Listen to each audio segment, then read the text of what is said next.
Hello teachers, আজি আমি teacher hub account কেনেকৈ ক্ৰিয়েট কৰিব লাগে আৰু ইয়াতে আমি টিচাৰ কেনেকৈ এড কৰিব লাগে সেই সম্বন্ধে চাই লওঁ আহক। আপোনালোকে মোৰ স্ক্ৰীনত দেখা পাইছে যে ইয়াতে যোনটো ৱেবছাইট আছে যে teachersasamdata.com এইটো হয়তো আপোনালোকে হোৱাটছআপত কি পাইছে লিংক পাইছে আৰু যে লিংক পোৱা নাই আপোনালোকে কি গুগলত গৈ যদি সাৰ্চ কৰে যে টিচাৰ হাব ৰেজিষ্ট্ৰেশ্যন তেন্তে আপোনালোকে এনেকুৱা পেজ খোল খাব। প্ৰথমটো পেজ যোনটো আছে ইয়াতে লিখা আছে যে ৰেজিষ্টাৰ্ড টিচাৰ হাব। ইয়াত আপোনালোকে ক্লিক কৰিলে কি এই পেজখন খোল খাব যে এই পেজখন খোল কৰাৰ পিছত ইয়াতে কি আছে আপোনালোকে লগইনত ক্লিক নকৰি আপোনালোকে যে ৰেজিষ্টাৰত ক্লিক কৰিব। ৰেজিষ্টাৰত ক্লিক কৰাৰ পিছত ইয়াতে প্ৰথম অপচনটো কি আছে যে পাৰ্সোনেল ইনফৰমেশ্যন। ইয়াত আপোনালোকে প্ৰথমে স্কুলৰ যিকোনো এজন টিচাৰৰ কি দিব নেম যে ফুল নেম তাৰপিছত মোবাইল নম্বৰ তাৰপিছত আপোনাৰ কি ইমেইল আইডি। গতিকে এইখিনি ফিল আপ কৰাৰ পিছত আমি কি স্কুল ডিটেইলছ ভৰাব লাগিব। ইয়াত আপোনাৰ স্কুল নেম তাৰপিছত সিলেক্ট ইনষ্টিটিউট টাইপ ইয়াতে বিভিন্ন অপচন দিয়া আছে আপোনাৰ যে lower primary with pre primary তাৰপিছত ডাইৰেক্টৰেট অফ SCRT তাৰ ইউনিভাৰ্চিটি কলেজ আপোনালোকৰ যি কেটাগৰী স্কুল হয় তাতে আপোনালোকে ক্লিক কৰিব লাগিব। এইখিনি ক্লিক কৰাৰ পিছত তাৰপিছত কি আছে আপোনালোকৰ স্কুলৰ এড্ৰেছ। স্কুলৰ এড্ৰেছ ফিল আপ কৰাৰ পিছত স্কুলৰ ভিলেজ ধৰক পোষ্ট অফিচ ডিষ্ট্ৰিক্ট এইবিলাক লিখিলে তাৰপিছত কি আহিছে ডিষ্ট্ৰিক্টৰ আপোনাৰ অপচনটো আহি যাব। ইয়াৰ পৰা আপোনাৰ যোনটো স্কুলৰ ডিষ্ট্ৰিক্ট সেই ডিষ্ট্ৰিক্টখনৰ নাম আপুনি চিলেক্ট কৰিলে পিন কোড তাৰপিছত দিছে মিনিমাম 8 কেৰেক্টাৰৰ কি দিব লাগিব আপোনাৰ পাছৱৰ্ড দিব লাগিব যে প্ৰথমে পাছৱৰ্ড দি তাৰপিছত পাছৱৰ্ড কনফাৰ্ম কৰিব লাগিব। তাৰপিছত চাব ইয়াতে এটা কি আছে এটা এই এগ্ৰি বক্স আছে যে আপুনি যে এগ্ৰি হল ইয়াতে ক্লিক কৰিব লাগিব। ক্লিক কৰি আপুনি ক্ৰিয়েট একাউণ্টত ক্লিক কৰিলে আপোনাৰ একাউণ্ট ক্ৰিয়েট হৈ যাব।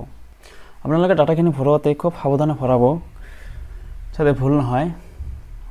তাৰপিছত আপোনাৰ স্কুল কেটেগৰী যেহেতু মই যিখন স্কুলৰ কৰি আছোঁ এইখন কি যে lower primary with pre primary যিহেতু ক শ্ৰেণী আছে গতিকে lower primary with pre primary. তাৰপিছত আপুনি স্কুলৰ এড্ৰেছখিনি ইয়াতে লিখিব লাগিব। পাছৱৰ্ড ছেম হোৱাৰ পিছত ইয়াতে কি এইখিনি ফৰ্ম ফিল আপ কৰাৰ পিছত যে আপোনাৰ প্ৰথমে পাৰ্সোনেল ইনফৰমেশ্যন এইখিনি আপোনাৰ হেড টিচাৰে দিলে ভাল হয়। তাৰপিছত আপুনি স্কুল ডিটেইলছখিনি আপোনালোকে ভৰাৰ পিছত আপোনালোকে পাছৱৰ্ড দিলে সিকিউৰিটি ইয়াতে। তাৰপিছত ইয়াতে এটা বক্স আছে যেতিয়া আমি সাৰ্কেল আছে ইয়াতে আমি ক্লিক কৰিব লাগিব যে আই agri to the term of service and privacy policy. কিন্তু ইয়াতে আপোনালোকে কি কৰিব লাগিব যে প্ৰথমে আপোনাৰ যিখিনি ডাটা আছে সেইখিনি আগতে আপোনালোকে ভাল কৰি কি চেক কৰি লওক। এইখিনি হোৱাৰ পিছত আপোনালোকে কি যে ক্ৰিয়েট একাউণ্টত ক্লিক কৰি দিয়ক। ক্ৰিয়েট একাউণ্টত ক্লিক কৰাৰ পিছত এনেকুৱা এখন পেজ খোল খাব। আপুনি যিখিনি ডিটেইলছ দিলে সেই ডিটেইলছখিনি কি ইয়াতে শ্ব' কৰিব। তাৰপিছত আপোনালোকে ইয়াতে যে দেখা পাইছে যে এড টিচাৰ যে ইয়াতে আপোনালোকে এড টিচাৰত ক্লিক কৰাৰ পিছত এইখিনি ডিটেইলছ আপোনালোকে দেখা পাইছে যে ফুল নেম ফোন নম্বৰ আৰু ডেজিগনেশ্যন।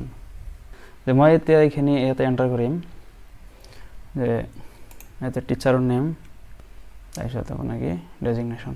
ইয়াতে তলত কি দিয়া আছে আপোনাৰ এক্সাম্পল দিয়া আছে যে প্ৰিন্সিপাল টিচাৰ প্ৰফেচাৰ যে ইয়াতে গতিকে এছিষ্টেণ্ট টিচাৰ বুলি মই দিম এছিষ্টেণ্ট টিচাৰ বুলি দিয়াৰ পিছত ইয়াতে ছেভ যোনটো অপশ্যন আছে যে ছেভ টিচাৰ। মই আগতে ডাটাখিনি আকৌ এবাৰ ভেৰিফাই কৰি লৈছোঁ যে ভুল হ'ল নেকি ফোন নম্বৰ আৰু ডেজিগনেশ্যন। ইয়াত ছেভ টিচাৰত মই ক্লিক কৰিলোঁ। ছেভ টিচাৰত ক্লিক কৰাৰ পিছত ইয়াতে কি এজন টিচাৰৰ কি নাম দেখাইছে। গতিকে এনেকৈয়ে ধৰি লওক যে বাকী ইয়াতে যদি অপশ্যন আছে আকৌ যদি মই ক্লিক কৰোঁ তেন্তে কি হ'ব আপোনাৰ এই আকৌ এইটো পেজ খোল খাব। এইটো পেজ খোল কৰাৰ পিছত আমি ইয়াতে ডাটাখিনি ভৰাই ছেভ টিচাৰত ক্লিক কৰিলে আকৌ আমি টিচাৰ কি এড কৰিব পাৰিম।